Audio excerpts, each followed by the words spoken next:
Students, welcome again to this next video lecture, and we are discussing about the unit number 4. And in previous video lecture we observed the problem of communal rights or communal conflict. We also observed the causes and consequences of communal rights or communal conflicts, and we also observed the need of communal harmony.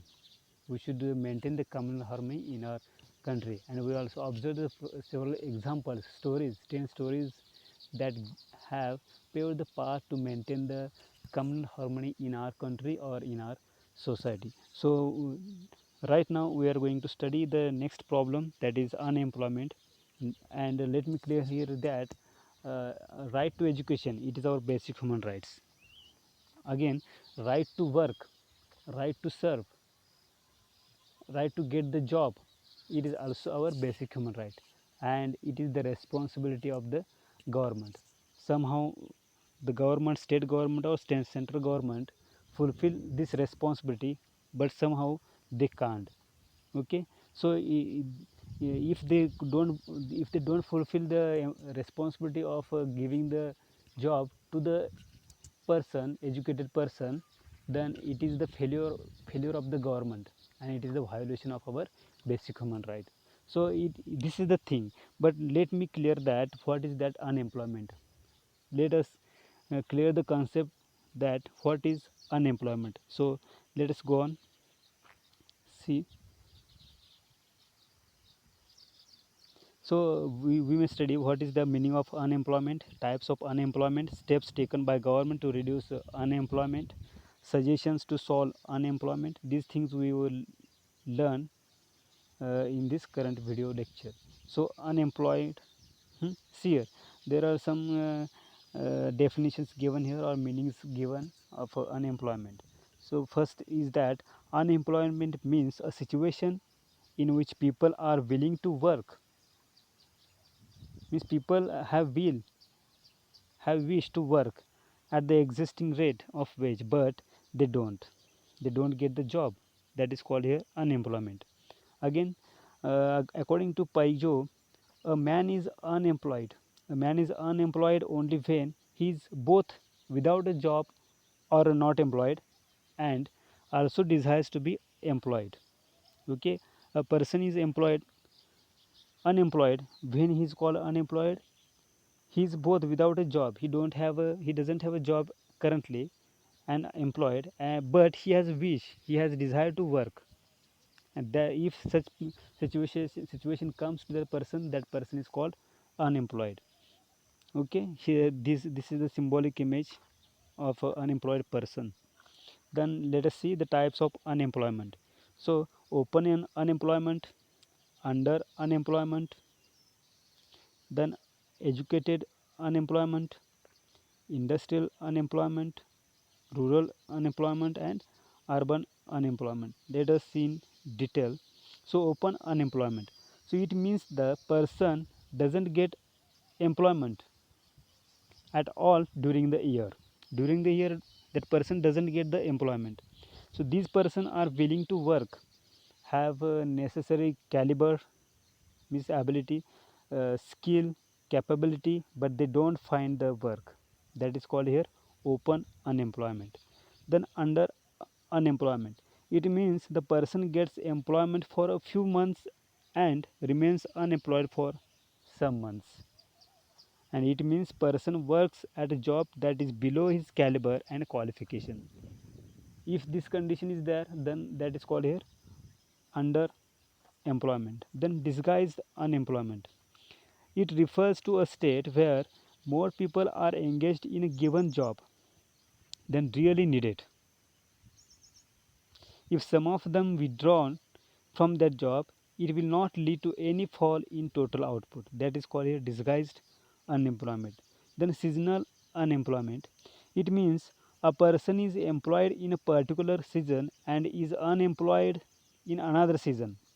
In India, it is very common in agriculture. Here persons get work in cropping and harvesting season, and in other months of the year they remain unemployed.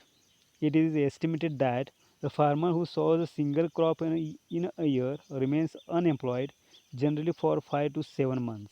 That is called here seasonal unemployment. Then see here,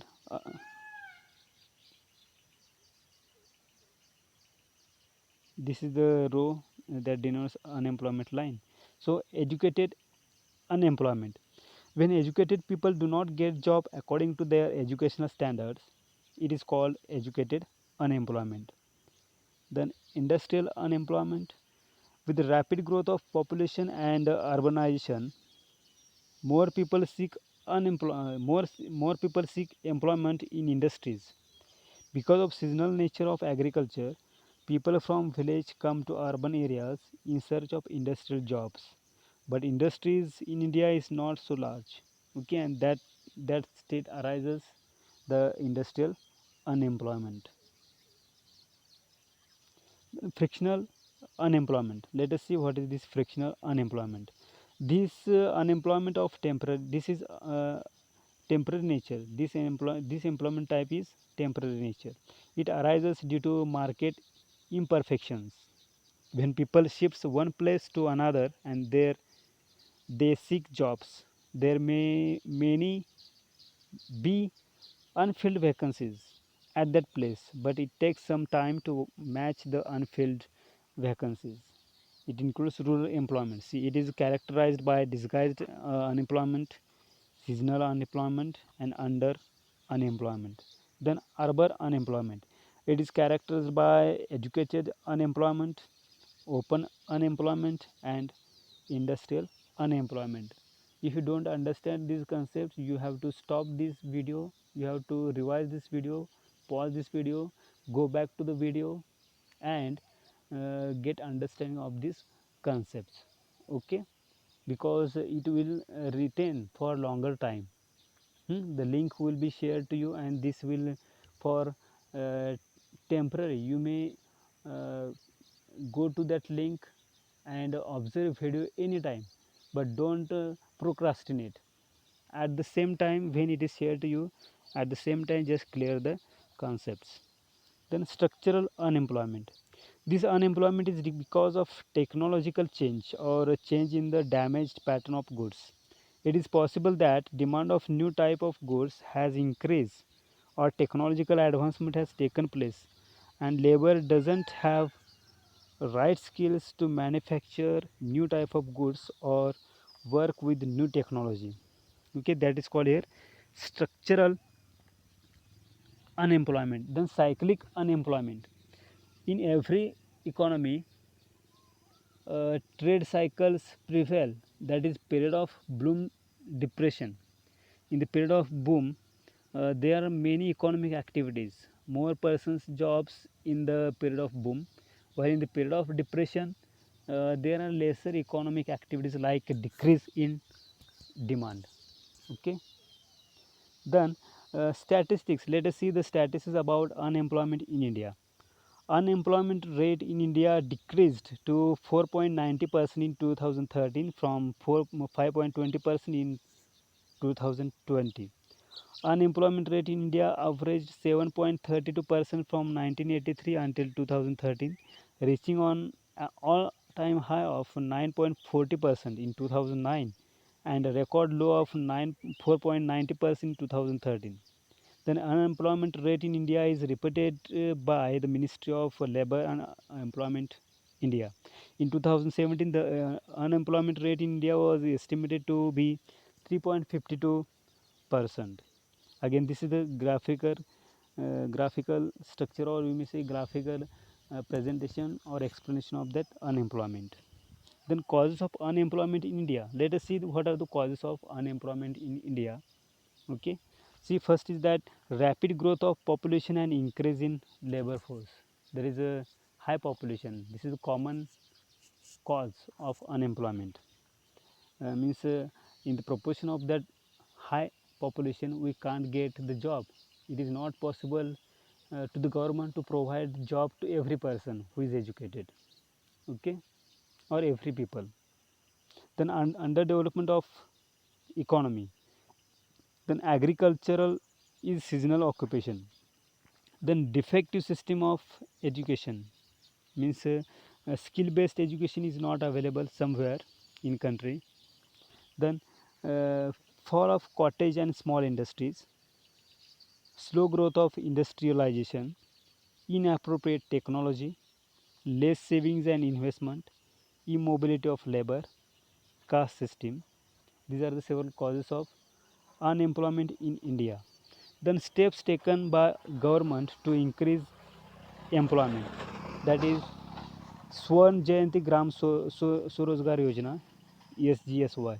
So it is the single self-employment program for the rural poor. It was launched in April 1999. It aims at establishing a large number of small enterprises in the rural areas. Again, SGSY covers aspects like organization of self-help groups, planning of activity clusters or groups, infrastructure building, providing credit and help in marketing, and this program provides bank credit and government subsidy by starting a business. The expenditure of Swarn Jayanti Gram Swarozgar Yojana is shared by the central and state government in the ratio of 75 as to 25. Then Swarn Jayanti Gram Swarozgar Yojana is implemented by the District Rural Development Authority through the Panchayat Samitis. In the end of September 2011, 42.5 lakh SHGs have been formed, benefiting 168.46 lakh Sorozgaris. The SGSY has now been restructured as National Rural Livelihood Mission. Okay. Again, Sampurna Gramin Rozgar Yojana. So, Sampurna Gramin Rozgar Yojana was launched on 1st September 2001. The main objectives of this Yojana are to provide opportunity of employment to surplus labor, to provide food security, development of community social assets and economic assets, development of basic infrastructure, and the expenditure on this project is shared by the central and state government in the ratio of 82.5 to 12.5. Then in this yojana, part of wages are paid in terms of food. Then micro, small and medium enterprises, with a view to reduce, means there are several categories of enterprises, that is micro, small and medium enterprises. With a view to reducing unemployment, government has made special efforts to develop micro, small and medium enterprises. In 2010-11, as many as 735 lakh persons were employed in these industries. Special incentives are given to these enterprises in 11th five-year plan. Then development of organized sector. Many people are getting employed in organized public and private sectors such as industries, mining, transport, construction activities, etc. And India's organized sector created a little over 11,000 jobs a day in 2016 and 17. The rate of job creation was 2% higher than 2015 and 16. Then Sonjayati Shahri Rozgar Yojana. The Yojana provides employment to urban unemployed.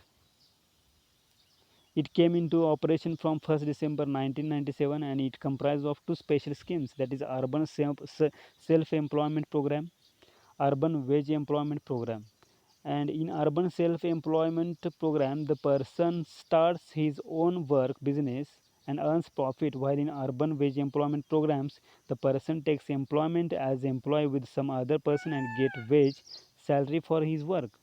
Of the total expenditure on Yojana, 75% will be borne by the central and 25% by the state government. SSRY, that is Swarn Jayanti Shahri Rozgar Yojana, 14.5 lakh beneficiaries have been benefited up to 31st March 2013. Again, next scheme is that Jawar Rozgar Yojana. The Jawar Rozgar Yojana was started on 20th April 1989. The objective of this Yojana is to provide employment to at least one member of each poor rural family for 50 to 100 days a year at a workplace near his residence.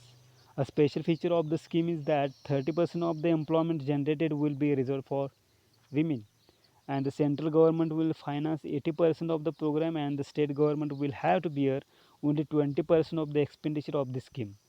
In 1989, National Rural Employment Program and Rural Landless Employment Guarantee programs were merged in this Yojana. Then Integrated Rural Development Program. Integrated Rural Development Program. In 1978 and 79, Government of India introduced Integrated Rural Development Program, that is IRDP, to create full employment opportunities in rural areas. And under this program, agriculture, animal husbandry, forest, fisheries, small and cottage industries, construction of roads and canals, etc., are to be developed in all the 5,111 development blocks. Moreover, to provide more employment in the 7th plan, a sum of rupees 312 crores was spent on this program. It benefited 182 lakh families. In 1995 and 96, about 21 lakh families have been benefited according to this IRDP scheme. Then employment in foreign countries are also available, and government also fosters them or motivates those people. So government also helps people to get employment abroad. Special agencies have been set up to recruit people to serve in foreign countries like Kuwait, Saudi Arabia, Iran, Canada, Australia, etc. Then self-employment to educated unemployed youth. In 1983, a scheme, namely self-employment of educated employment, was initiated. Under this scheme, loans up to rupees 25,000 given to those educated unemployment who have no other financial resources. And this scheme is enforced by district industry centers. Government will give 25% as subsidy of the loans given by the banks under this scheme. Employment exchanges. So government has set up about 890 employment exchanges offering information on the possible vocational avenues. These exchanges do not provide employment directly but are of great assistance in directing the job seekers to the possible areas of employment. Then employment guarantee scheme. This scheme has been launched in main states such as Maharashtra, West Bengal, Kerala, Rajasthan, etc. Under the scheme, unemployed persons are given economic assistance. Again, other programs by governments are National Food for Work program, setting up special economic zones, that is says, developing irrigation facilities, employment opportunities for women, development of information technology sector, modernization of employment exchanges, skill development initiative schemes. These programs are run by government. Then suggestions to solve unemployment are given here. See here, policy regarding seasonal unemployment, then change in education system. These are the several suggestions given. Then expansion of employment exchanges, then more assistance to self-employed people, then development of small and cottage industries should be encouraged. Again, more importance to employment programs. Then high rates of capital information, high rates of capital formation. Then population control, we need to control our population. Then decentralization of industrial activity. Okay, now we have 3 stars 5 stars MIDCs, okay, in several part of our states.